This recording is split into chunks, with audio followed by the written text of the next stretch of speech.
Well, we are here today with Nicholas Gibbs, who has his favorite fake background. Oh, no, no, actually, that's a real background. That's the best background ever. I mean, I think that you should use that one all the time.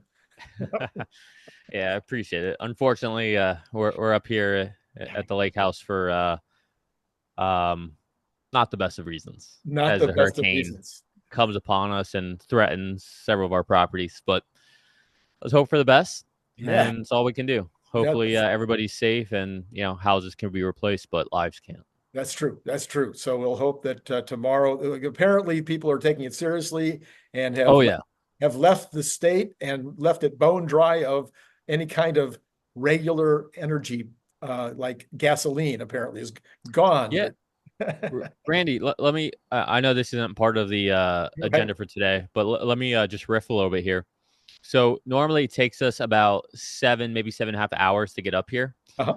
It took us 17 hours. Yeah. We left at 7 p.m. yesterday. We got here, I think, like 11:30 a.m. We went nonstop.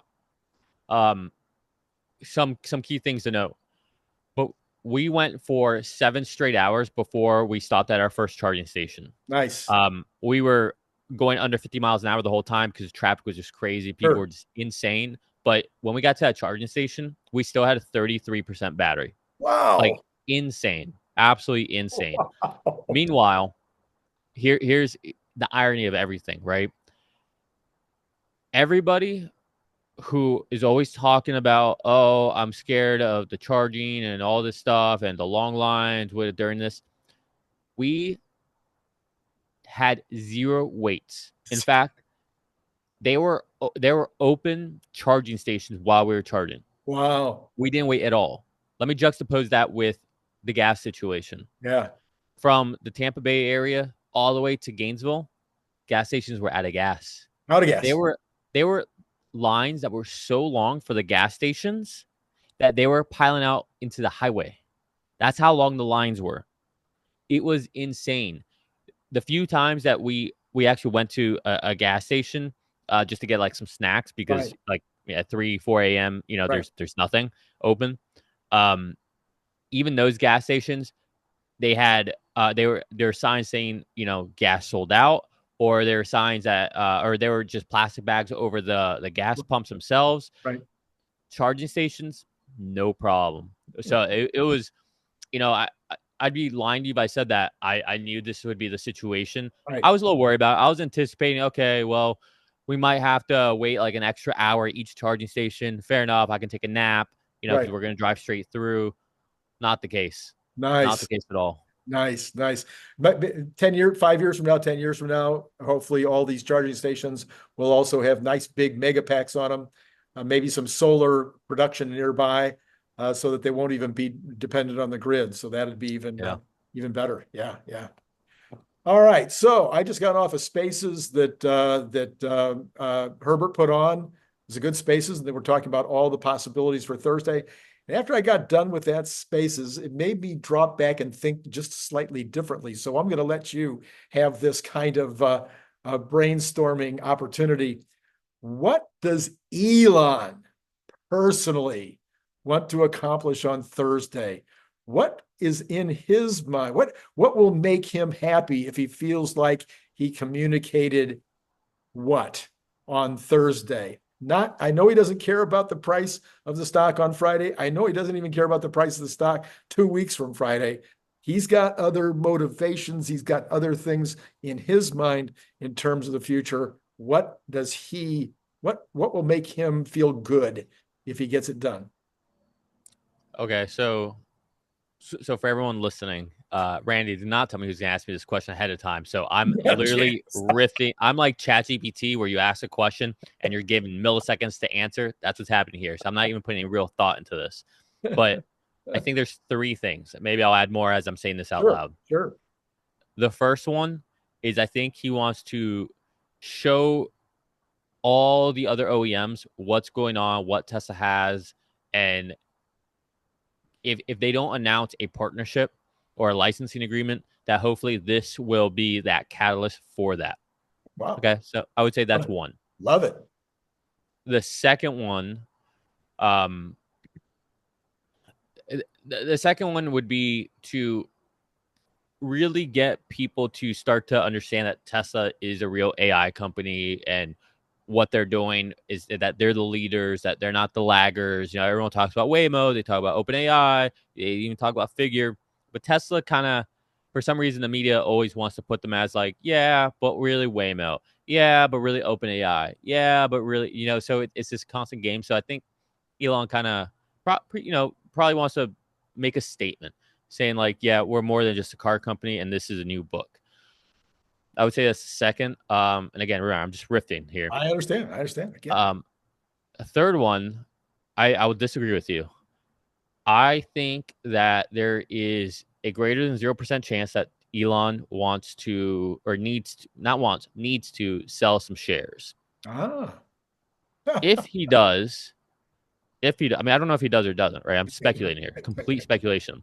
But if he does, it could possibly happen in December.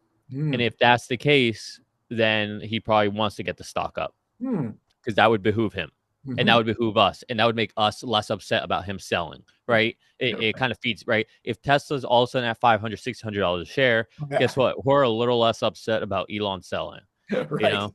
So it's like, go on, man. You do your thing. We get it. We support you. 500, 600 going to the moon, you know, kind of attitude. However, if we're at $200, also Elon selling and that bumps down to 180, 160, it's like, dude, you said you wanted 25%. Like, what are you smoking over here? You know? So, I mean, again, just off the top of my head, those are the three. I'd be curious to hear what you say, what you're thinking about it, and maybe that'll, inspire different ideas that come to mind. Yeah. So I'm riffing too, because the idea just occurred to me and I didn't have time to really think about it either, just to think about the idea of it. I think that he wants to let everybody at all three levels, the consumer of the future robotaxi services, the individuals like you and me that might put our cars out into service, our fleets, etc., the potential partners, anybody that's going to be involved in the business of robotaxis, and also let everybody know about Tesla's business proposition. I think he wants to let all three of those groups know where we are in the process and that we're close or we're there or etc. I'm hoping he'll give us a lot of detail around that. And that is one of the big questions that was happening on Spaces was, how much detail will they give? But the more detail, the better, about the business proposition at all three levels. And I think there's a certain amount of that he wants to make sure gets communicated, and it'll be very important to him. Yeah, I think that's important. Like it's, with the Cybertruck event, it was kind of just like, yep, here it is. This is it. Here are the keys, right? The semi event was kind of the same way. You can't do that with this one because it's, okay, sure, it's potentially a vehicle unveiling. It's probably more than that because they're calling it a Wii robot. I imagine it'd be more than that. But let's just, for conversation's sake, say it's just a Robotaxi unveiling. All right, cool. But this is different than any other car. How does it work? Who can buy it? Who can't buy it? When's production start? How do we use it? When can we start using it? Does it have to be in certain cities or not? Like there, where you wouldn't have that with the normal vehicle unveiling, right? It's like, all right, we get how it works. We get who buys it. Like we get all that. This thing, all right, cool. You showed me something. How do I use it? How do I consume it? I have no idea. Right. Yeah. Okay. So that would be one. Another one I think would be, it's show and tell. Okay. Everybody laughs about Elon being, just an older version of a 17-year-old kid. And when we're 17 years old, we're still going, "Hey, mommy, look at me." We're probably doing it very subtly, but we still want mommy to slap us, we want dad to slap us on the back and mom to give us a big hug and a kiss, because we really did well with our science fair project. So this is, and that, and by the way, that never goes away. So then Elon is going to be showing, man, he's been working on this for 8 years at least. And he calls it an historic event. He's calling it the biggest thing since Model 3, which was about 8 years ago. So this is his show and tell. And so I think at the end of the day, he's going to want to feel as if people went, oh man. So that would be another thing. Yeah, I like that. I kind of agree. I mean, there's been a lot that hasn't been said, right? There's like we get the versions of FSD, and that tells us something, right? Mm-hmm. But there's so much that they've kept under the cloak, right? Mm-hmm. There's so much they haven't told us. We don't understand how everything works. We don't actually understand how they're measuring critical interventions, how they get to these 3-5x numbers. We don't. We all speculate on how this model will work, how will people add to it, right? And he's talked about it at a high level, and I have to imagine that they've put a lot more thought into it than just what he's told us. Yeah. Because sometimes, like even at the shareholder meeting, and even in some interviews, Elon said, "Yeah, you just add it to the network and you just call it, and I, that's it." It's like, all right, well, there's a lot more to that. Like, how do we get it back? When does it come back? Does it go to charging stations? Is there cleanups in between? Like maybe the Robotaxi has all the answers for that, but what about everybody else's vehicles? How does that work? Who manages it? Do I have to manage it? Will there be fleets that manage it? Will Tesla do something? yeah. Like, are there certain time periods where rates change? Like, there's just a lot of questions. How does the insurance work on that? I mean, Yeah. Yeah, and I was thinking also of the physical product. I mean, in other words, in terms of the show and tell, is what does it look like? Will we see some aspect of the unboxed kind of showing up in the design, but also the interior, the various aspects of how the experience will be for the consumer? Because I think he's mentioned, but I definitely believe, I think you've said as well, that it's going to be all about the consumer experience on the inside. Who cares what it looks like on the outside? But I think it'll be an interesting car. It may not be pretty. It probably won't be goofy, but it might be. So there'll be a certain amount of what is the reaction to even the looks and the interior concept, of the car. I think that he'll be very interested in getting the feedback on that. I think it has to be beautiful. It needs Okay. to be beautiful. The exterior has to be beautiful. It must. I really do think so. I mean, that's not to say that everyone's gonna think it's beautiful out the gate, just like the Cybertruck. Yeah. Yeah. Um, I were you? I think you were as well. Kind of a little confused by the Cybertruck at first, or maybe not you. Look, Maybe it was someone else. I'm still, first of all, I'm not a truck person. Second of all, as much as I have lots of stainless steel appliances in my life and stuff, I'm not a great fan of the stainless steel appearance. Okay, because it smudges and it's uneven and stuff. So I'm not somebody to go out and go, okay, my first choice of my next refrigerator will be stainless. So for me, I'm still not like, oh man, this is the coolest looking vehicle. Now you put a wrap on it and you make it off black, or some startling thing that's got an advertisement on it, and it kind of shapes it a little bit when you put some of these wraps on. Yeah, then there's some pretty cool stuff that's been done that makes Yeah. it pretty good. But no, I don't think I'll ever be like, oh man, that is the sharpest, best looking vehicle ever. To me, it's always going to be, a Jaguar XKE. I'm sorry. See, I'm the opposite. When I first saw it, I was like, "Ooh, I don't know about this." And then over time, I've come to think that is one of the most stunning looking vehicles I've ever seen. It's just grown on me. But my point is that could be the same thing with the Yeah. cyber Yeah. cab. Yes. Um, it the thing is you don't want the cyber cab to be confused for anything else, Right. right?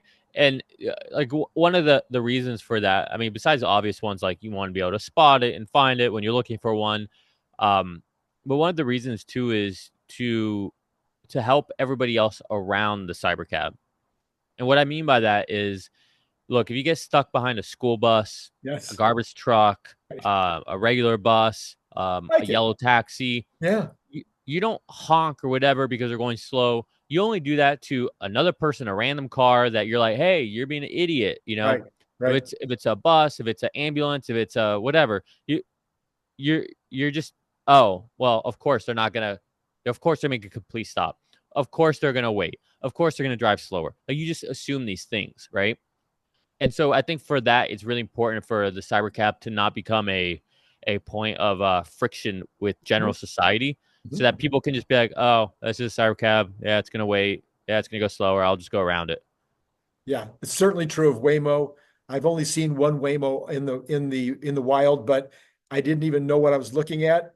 But it was certainly caught my eye immediately as being completely different and obvious. And yeah, so I get it, to your point. I think that is absolutely true. That's a very good point. Okay, so that's Elon. So that's our riffing off the top of our head on what Elon wants on Thursday. Whoops, go Real ahead. quick, Yeah. on the spaces, did anybody say anything that you thought was interesting as far as what Elon would want? Nobody Whether said you agree or disagree, that. but Actually, that wasn't actually the question that they were oh, asking. That was the okay. question I came up with after I was on Spaces. So what was going on in Spaces was a little bit more along the lines of this question: what needs to happen for you to feel that it was an historic day? Well, let me answer from two different perspectives. We'll make it historic days if by the end of next week we're up $100 There on the you go. stock. That will make it like, all right, like that's data telling you Right. that it was a good event. Right. So I like data. In fact, quite frankly, if it's up 100 points by the end of the month or by the end of November, it would still be historic. Yes. Exactly. What would it make it iconic for me? You know, a lot of times I'm gonna not answer your question by answering it a different way. Okay. A lot of times, what I like to do, like let's say a wedding, for example. At a wedding, people, you know, tend to look around or they tend to like focus on the groom, the people walking down the aisle, the bride. Everyone stands up, looks at the flower girls. You know, that all these people that are the center of attention, people tend to focus on. Something I like to do is I always like to look at the other people, right? Like I like to look at the parents, see how the parents are reacting. You know, when the bride walks in, I've been to so many weddings. I always have this on my phone because it's like what I namely take a video of. I like to see what the groom's first reaction is, you know, when he sees her. You know, like I just like to see like what's the rest of. Here's the center of attention. What's everyone else? How are they reacting to it? And so, going back to your question, I think for it to be historic would be if this was a moment where all of a sudden you saw everybody else's reaction kind of get on the same playing field as what you and I think, what Herbert thinks, what Farzad thinks, you know, what we all think Tesla is and is going to be. If everybody else could come up to that level after this event, I think that would be historic, because all of a sudden they delivered, executed on a mission, on a vision, on a message that resonated so profoundly and strongly and was demonstrated in the same and with the same vigor, that all of a sudden everybody is at the same level. The tide has raised us all up and we're all seeing the same thing for the first time. That to me would be historic. So like an enthusiastic set of people on CNBC the next day, all saying, wow, that was amazing. Yeah.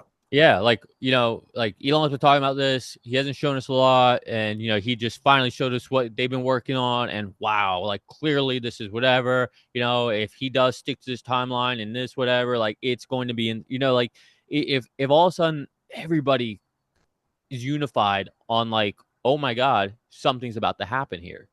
Well, right? Everybody would be a very high hill, but let's say a substantial number. Yes. Yes. Yes. A serious number. Okay. So now we'll switch slightly to what is the top two. We talked about this a little bit before, but times change, things change. You've heard more stuff. What is your realistic most important expectation? So the thing that is, I just put out a list of 14 things that I think would move the stock if they happened. I gave that list on the Spaces, and And Herbert was like, boy, Randy, you never change, do you? You're just always the optimist. Well, the idea of the list was any one of these 14 could happen. Some of them are very unlikely, but they all could happen. And they would all move the needle. But I could have also picked one or two or three of those and said, okay, these are very likely to happen, and they would move the needle. So that's what I'm looking for. What's likely to happen that you think would move the needle that would be high on your list? I don't know about likely. I think what needs to happen, and this, like, if you told me, hey, Nick, you can pick one thing that will happen, Yeah. this would be it. I want them to tell us, when will this start? Okay. Whether it's supervised, whether it's unsupervised, I don't care. When does Tesla get into the ride hailing business? When does that start? Right. You don't have to tell me tomorrow. Right. Give me a quarter. Give me a 6-month time window. Right. Give me a date. Give me a range so I can start. So it's not me, right? But so everybody can start modeling and focusing on this, and frankly, holding Tesla accountable. Yeah. That's the thing. I don't show me a Robotaxi tomorrow. Don't show me a Cybercab. Give me a date. Okay. Give me a date range. Okay. That would be for you. And Yes. now, okay, last in a series here of ideas. What does the street need? What is the street, from what you're hearing, what are the analysts looking for tomorrow? And I know that there might be the really pro Tesla analysts that really follow it closely, as opposed to the ones that are kind of following it over here. But what do you think they need in order to say that the day was a success? They need a date, and they need to see another vehicle unveil that goes to mass consumers that isn't a Robotaxi. Okay. Yeah. So that was my number one. So my number one, I broke it into three parts, was that the Model 2.5 is revealed with the details, including price and estimated delivery. And then even better would be if the product page is already live and you can place your orders. And even better would be that the next morning, tens of thousands of reservations have crashed the internet again. So that would be, I think, the number one thing that would inspire the street. I like that. I agree. I don't think that's number one, but I like that. I agree.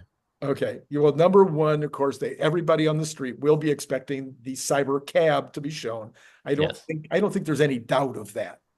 No, but I think number one would be if they said, hey, come first quarter of 2025, come second quarter 2025, we will be launching our ride hailing service. Like that, I think something like that, stock goes up $50 to $100 in the next 30 days. Does it matter whether it's supervised or unsupervised? I do not think it matters. Okay. All right.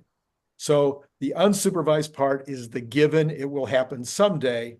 But even if all the announcement is tomorrow, is here's the product, and unsupervised is going to be available. And supervised is going to be available by Jan 1 or whatever. That'll be enough to get the stock going. I also don't think supervised is a necessary step, because we've been doing supervised for a long time. Well, I've added a couple of things since I saw you last, so I'll throw these out to you. One of them was, I think, because of CERN. Maybe it wasn't. I think it was because of something that CERN did last Thursday.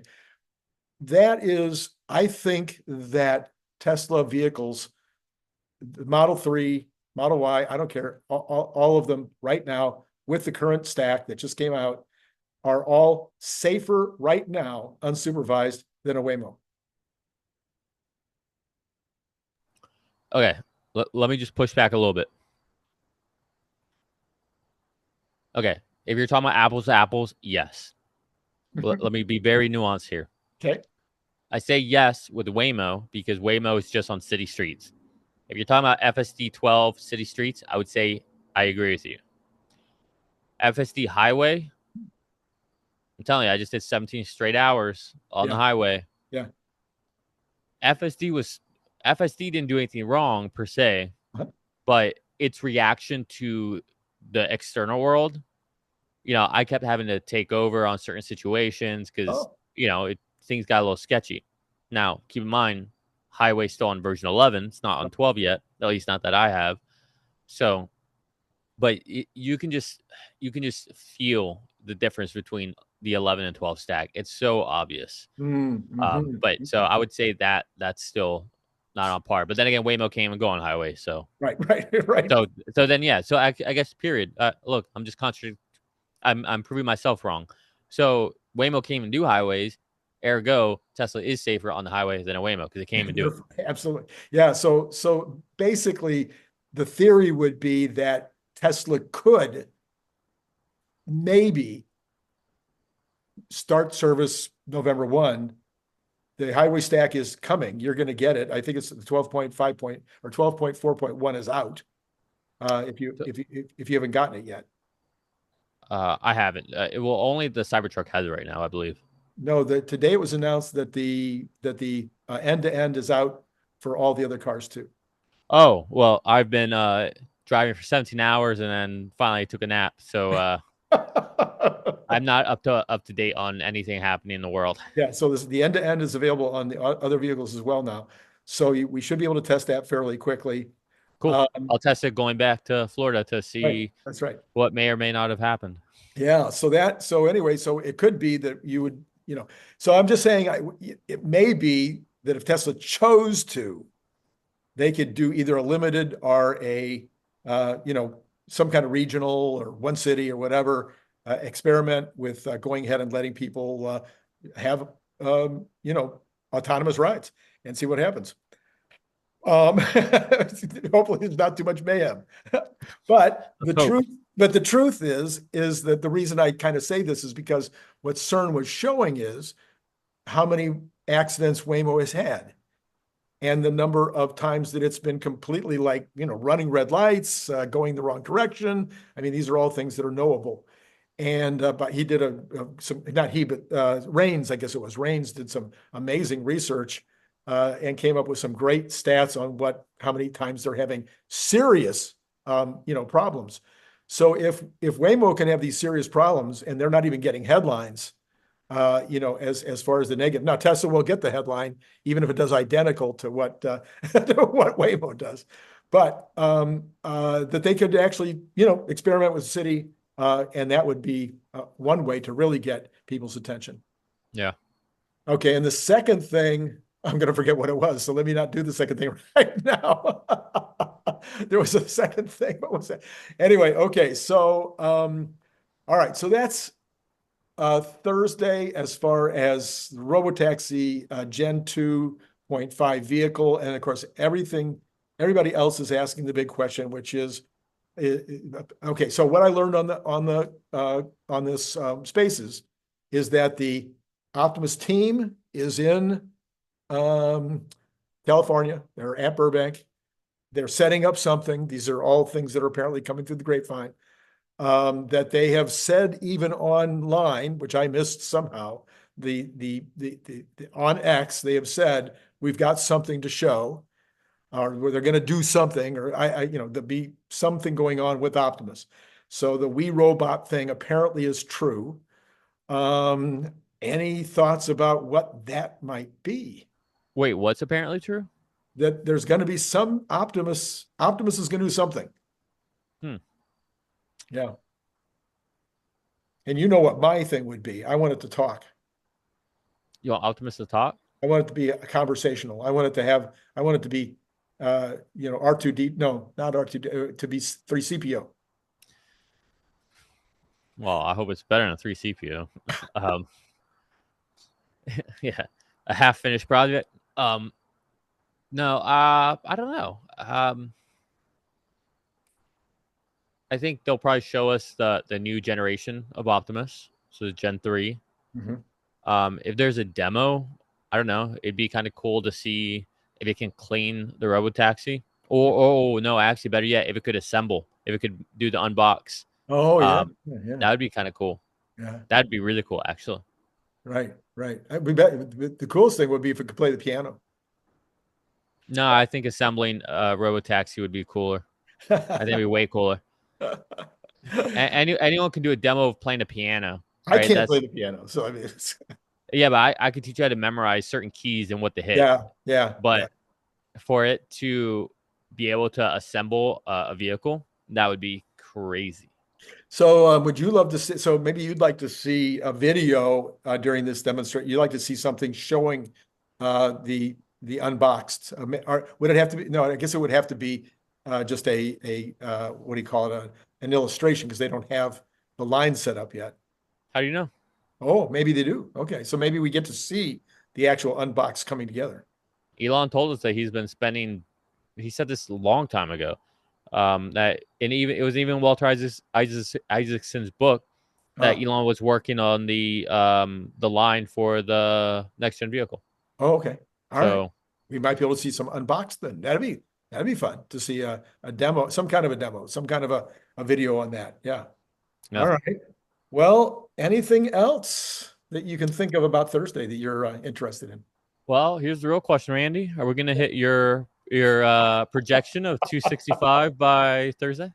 Well, we sure came close, and then we backed off. So I'm still calling it. It was up again today a little bit. It would have to have a couple of 10 buck days. But it's still certainly within $10 is like nothing. Certainly Yeah. the last 2 weeks, $10 has been nothing. I, So I think we definitely get into the 250s by the end of day Thursday. okay. Yep. Yeah. There's definitely gonna be some people buying in before just in case, you know? Yes, yes. Actually saw some people on X talking about buying in. Although I did see somebody that was shorting it for Friday, they were going to take their big bet was going to be the short for Friday. So I mean, history would tell you that's not a bad bet, but history would yeah, also tell you that nothing's 100%. And, and that you shorting know, is always a dangerous thing to do. yeah, I mean, if Elon's saying that it'll be historic, like I wouldn't take that risk. Yeah, no kidding. Absolutely not. All right. So let's see. In the economy, since we last talked, there was a jobs report. And I've spent a lot of time talking about this on my channel since you and I last talked. And there was some more reporting on this today, which was very interesting. I think this may go down as one of the worst incorrect signals in history. And it may not turn out to be historic and that people will go years later, go, oh my gosh, this bad report on Friday the 4th, threw the market off, blah, blah, blah, blah, blah. But the bond market is still acting like the economy is now on fire and or that inflation is coming back. And the stock market, even after yesterday's down day, got it back today. The stock market is continuing to look like it thinks the economy is doing great.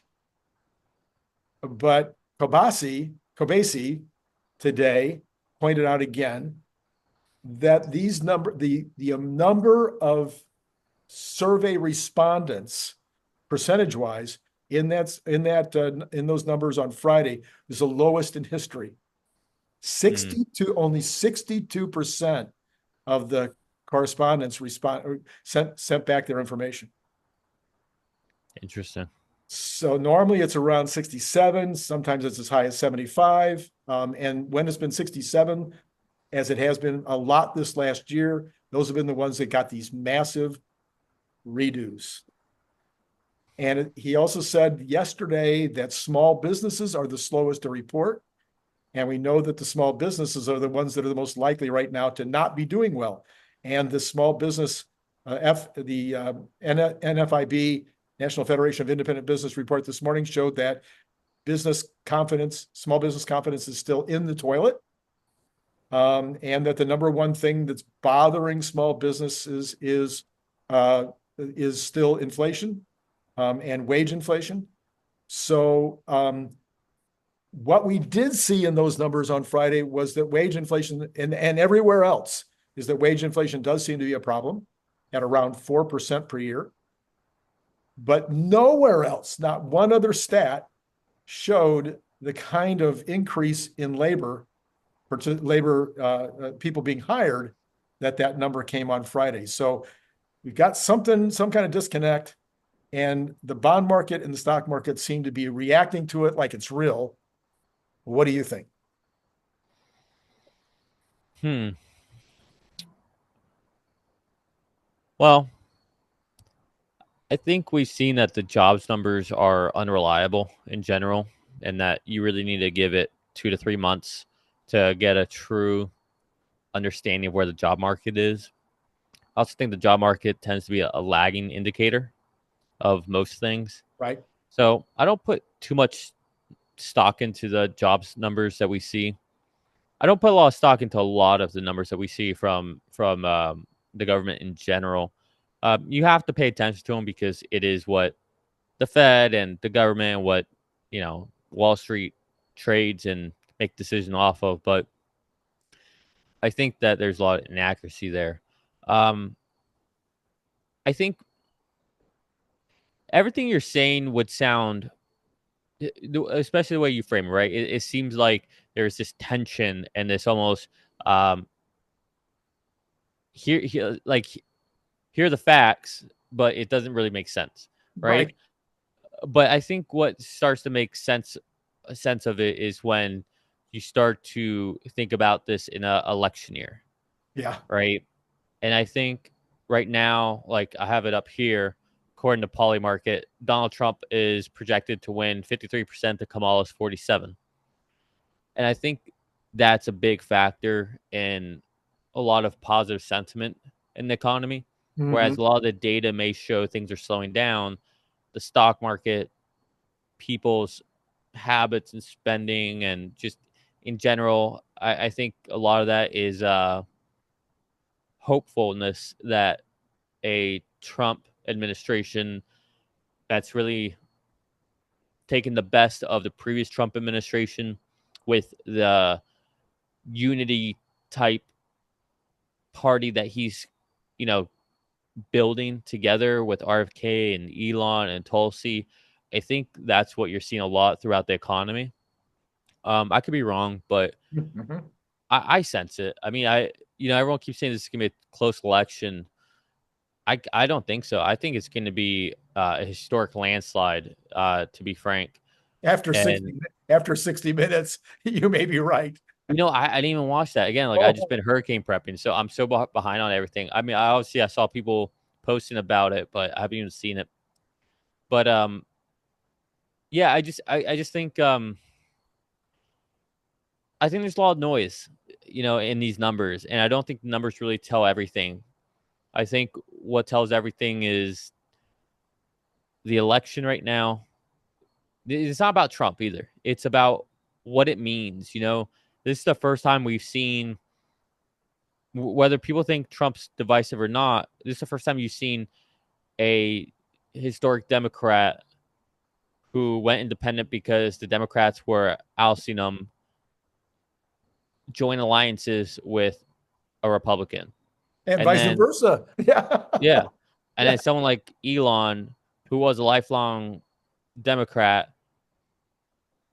move over to the Republican side and go out emphatically in support of Trump. And again, this isn't even about politics, but Yeah. to me, it's almost showing, hey, here's a pathway that we could go to unite the country. Doesn't mean that everybody will be united because that's impossible. Mhm. But if you can take, like Elon says, right? If you can disenfranchise 10% on each side, but keep the 80% united, that's everything. Yeah. And Yeah. I don't know, maybe I'm just overly optimistic and naive, but I feel like a lot of what we're seeing reflected in the markets and the enthusiasm when the numbers don't show that it should be, I think that's where it's coming from. Yeah. But maybe there's something else. Maybe we're just, Well, I think I haven't spent a lot of time talking about this on the program. I've talked about it on X quite a lot. Is there's also I think what you said half of this historic realignment to where the traditional liberal is now a conservative. they are like, no, it's about freedom. It's about the Constitution. It's about capitalism. All those things matter to me. And meanwhile, the neocons from the Republican Party are saying, well, the neocon things that I believe in terms of a projection of military might mean more to me than Constitution, freedom of Yeah. speech, etc. And so they've all switched over to the left, where the left is saying, no, we don't care about freedom of speech. We just want to make sure that we have our power. Yeah. Cheney. Right. Cheney. Yeah.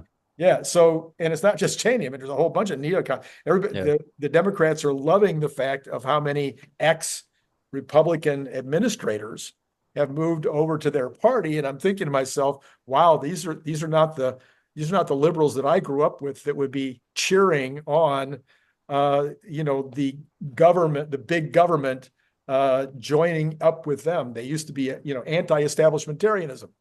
Yeah. Well, and that's the irony, right? Because the Democrats, I'll say, of like the 2008 Obama Democrats and previous Clinton Yeah. Democrats, seeing the Republican Party of today, they would have been like, "Hey, you guys get it, great! Right.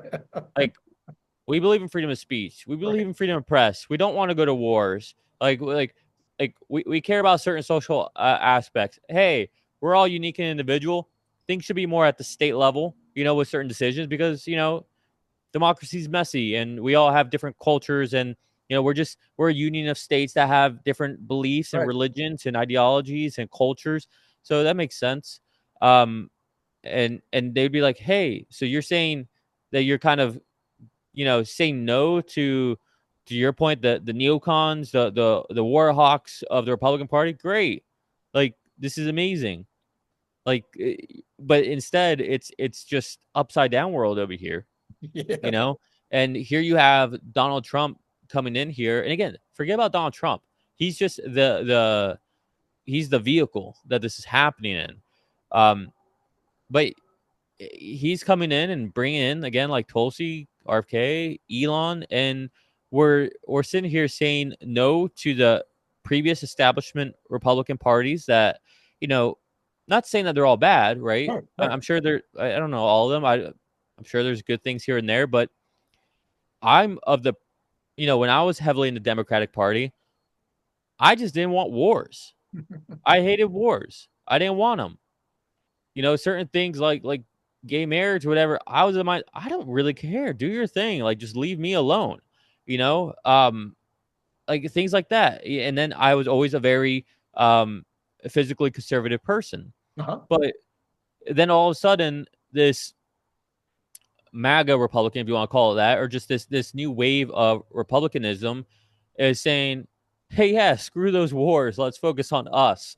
Hey, what a concept, right? Right. Like, let's stop giving all of our money away and instead of all that money to Ukraine or to Afghanistan or whatever, like, imagine we spent that on us, what our cities could look like, what our infrastructure could look like. That'd be amazing. And hey, if you're gay, great. I'm happy you found someone you love. Go do your thing. But we don't need to stampede this all over. We don't need to have little kids looking at grown men in thongs. Like, this is just this Too isn't crazy. right. Yeah. Yeah, like we're that's come on. Like, nobody wants to see that. Like, I have a lot of gay Republican friends, a lot of gay Democrat friends who are also like, yeah, it's just a little much. It's like they think like, hey, this flamboyantness, like, that's not how all gay people are, but instead it's like the stigma. That's how they are. It's like there's a lot of gay people you wouldn't even know they're gay, but they're just normal, like you and me. Like, but like this whole, I don't know, we've just over embellished things, Yeah. and these parades and stuff make it seem like everybody's acts this way, and it just, anyways. But there's just, from a social perspective, the Republicans, I would say, have evolved in many ways, but they still hold their core aspects of morality and wanting to focus on the things in life that matter, like principles and family and culture and kids. And it's just, to me right now, this new wave that's taking the best of what the Clinton, Obama, Democrats were and the best of what the Republican parties were, and it's bringing them together. Like, to me, it's just such a no-brainer at this point. It's such a no-brainer. Like, this is what everybody would have wanted, but because the vehicle is Donald Trump, everybody's focusing, or the Democrats are focusing on Donald Trump. If you put anyone else in place of Donald Trump, you would be saying, wow, this is the most modern party that we have seen in decades. And it Yes. is. It really is. Yeah, yeah, yeah. And what's with the Indians taking over? I mean, we've got a half Indian who's actually running for president, and then we got Vivek and Chamath, who are my number one and number two choices for the next president of the United States. So, so what's going on with Well, Chamath can't, right? Because Chamath was he born? born in Sri Lanka. Oh, that's right. He was born in Sri Lanka. Oh, well, so I guess it'll have to be Vivek. All right. Yeah. I Vivek would have had my vote this time. Like, maybe not after Trump got shot. That was a little different. I see. That was but Vivek he's smart.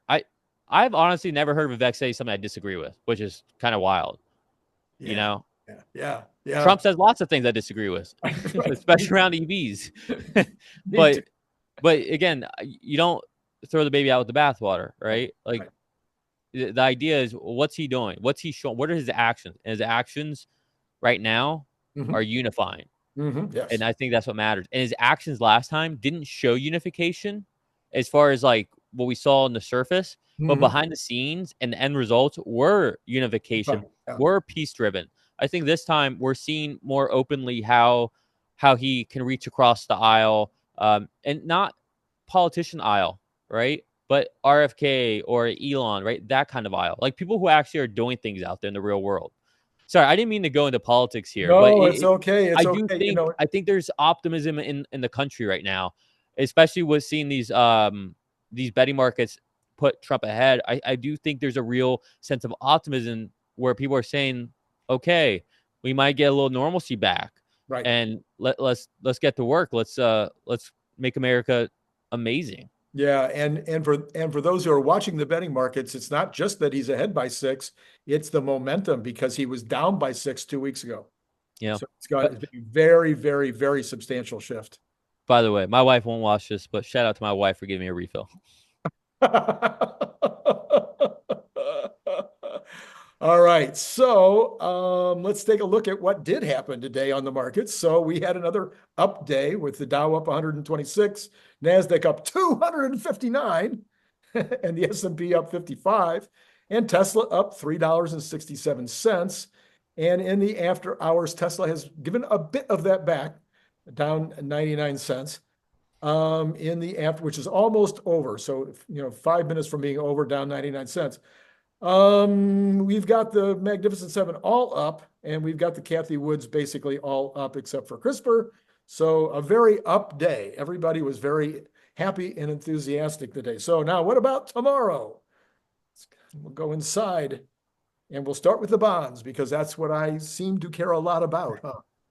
Okay, so the bonds, which got up to 403 today, 4.03, are now down in the pre-market, 1.9 basis points. That's the 10-year at 4.016, which is still crazy to me, just crazy to me. And so it's not investment advice, but I would suspect that we're going to see this move back eventually. It might take until after the election, but this is eventually going to be, if inflation truly is at around 2%, this is going to come back down to the 3.25 to 3.5 range. And so that's Randy's, Randy's non-financial advice, just anticipation of what's going to happen in the future. Did you see that the 10 and 2 inverted and reinverted? They did? Yeah, it went negative and positive again briefly. Briefly, okay, because right now it's back. Yeah, it's back in a normal. I only know that because on a 17-hour car ride, I was listening to CNBC to try to keep myself awake. Oh, there you go. That's the only reason I know that. All right. Well, the 2-year is down about the same, 1.4 in the pre-market. The 3-month is actually up 1.8, and the 2-month is also up 1.2. So those two continue to be interestingly not. Well, they've moved a lot. They've moved a lot towards re-inverting, but they're still a long way from getting back into the normal pitch. So then this morning I said to Larry actually on Monday night, and I said again this morning that the oil thing was crazy. It was nuts. It I was was not waiting to talk about this. that the oil thing was who knows what people were thinking. Maybe it was traders, I don't know, but it was just ridiculous for it to be for Brent to be over 80 again. And of course, it sold off $3 today. So again, I was right. Yeah. Look, there's a lot going on right now with oil. We got hurricanes. We've got a lot of drama in the Middle East. Ukraine, Russia still going on. I would also say the election has a little impact on it. Seasonality. So there's a lot going on. I think we're gonna have crazy low oil prices soon. Like when I say soon, I mean like next 6 to 8 months. I think we'll see, sub 60. Unless the oil industry decides to take stuff offline, there's so much production, so much production. Only OPEC will do that. U.S. drillers will not. Will not. And I lived through it. Trust me, I was in the industry. I lived through it. The oil drillers are not unified like OPEC is. Right. They will all give each other the middle finger and say, "Bring it. I'm not going to stop. You stop." Yeah, So, and I'm not talking about like against OPEC. I'm talking about against each other. I like, know. Right? This is the beauty of competition, of capitalism, right? Yeah. There's no price fixing. Right. Which is what OPEC does. They fix prices. So natural gas down a little bit, 0.77 in the pre-market, still sitting around $2.71. Gold up 620 in the pre-market. It has been hanging out in the 2650, 27, not 27, 2650 up to 27. Hasn't been able to get back above 2700. We'll see if it does. It's probably going to, because there's just too many people interested in buying gold right now around the world. Silver also up a full percent at $30.93. That's been where it's been hanging around for a while. Copper up 0.31%. So a lot of assets other than the stock market and bond market were down all day today, but they seem to have all gone the opposite. They've all flipped. Dollar down, but hardly, just barely, against both the yen and the euro. And the Bitcoin dropped again, 1168 down today, 62,126. And you think crypto will stay in this range for a while till after the election? I really don't know. I mean, yeah, I don't know. I mean, Bitcoin's held this range for quite some time now. So, yeah. I mean, you know my take. I think I don't want to say crypto is a fad or was a fad, but I think the excitement of crypto. Look, everything has its seasons, right? And I don't know if crypto will have another season, but the current season is definitely in a lull with crypto. Yeah, AI has its season right now. Yeah. Okay, and then the equities, you've got all three of them again with very, very little movement. The NASDAQ down 0.1 is the most. The Dow down less than that, and the S&P down less. So all three of them really not in slightly directionally down, but barely. So not a lot to show there. So I guess you already said you think Tesla will be in the 250s before 1010. I think it will get back to 265. And then I quite frankly, I really, really believe that the Tesla will be up on Friday. I think there will be. I don't think Elon is going to say it's historic if it's not. Yeah, I've been saying this for a while. I think, look, you can't sit there and let me get a step back. So I'm trying to phrase this appropriately. Sure. I've been of the opinion that Elon's been trying to change the narrative on his image when it comes to accuracy of what he says when it comes to his companies and delivering. Mhm. I think he's I think he's annoyed with the whole Elon time concept. Um, is it fair? Maybe. I don't know. I mean, when people talk about Elon time, normally they're talking about FSD and Cybertruck.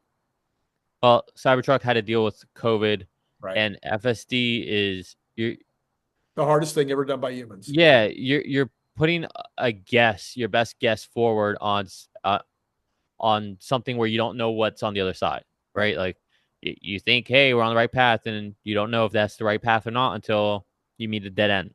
Right. And then when you're at that dead end, it's either, oh yeah, this was it, or it wasn't. So but I still think he's been on a mission to kind of revamp that narrative. Along with that narrative, I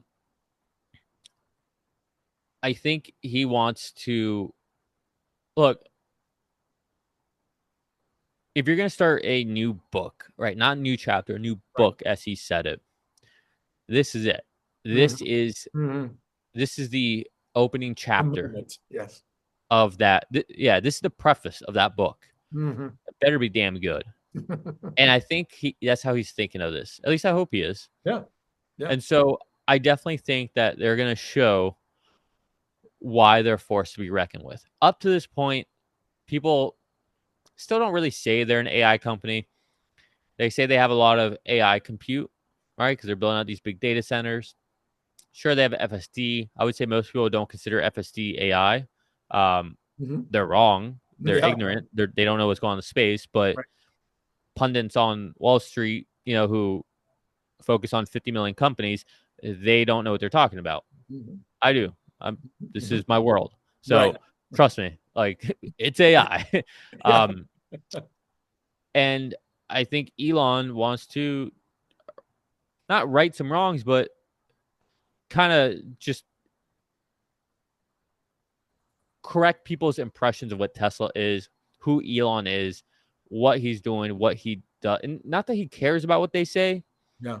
but I think he cares about what people think of his companies. Right. I think he, like, for Sam to get all this attention on AI, whatever, I do think Elon's a little bit like, F you.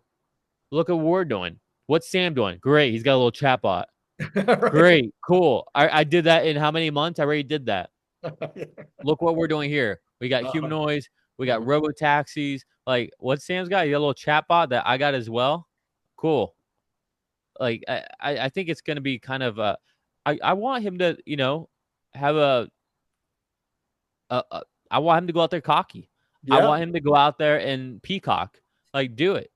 It's going to be good for us. It's going to be good for the stock price. But it needs to be peacocking with details, Right. with timelines, Right. with data. Yeah. So I don't know if that answered your question.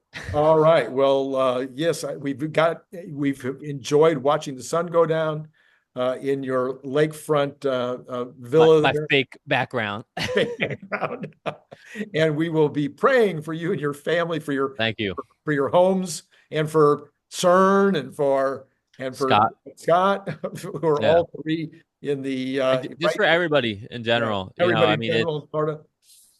I feel bad because I need the storm to go a little bit south to Yeah. protect us, but Right. going a little south affects other people. Right. It's you don't want to wish anything upon anybody. So I hope if anything that the storm dies down, that severity is minimal, and yeah, Yeah. I don't know. It's part of life. Right. No one place is perfect. So Yeah. Yeah. It's absolutely true. Even my place. yeah, well, we know We you're in had, we had, California, so right? we had a pretty good shaker. I think it was about 3 mornings ago, 2 mornings ago. I think it was in Malibu. And Malibu is about 80 miles from me, and we felt it really good here. Randy, that's the least of the problems in California. On that note, it's been great talking to you.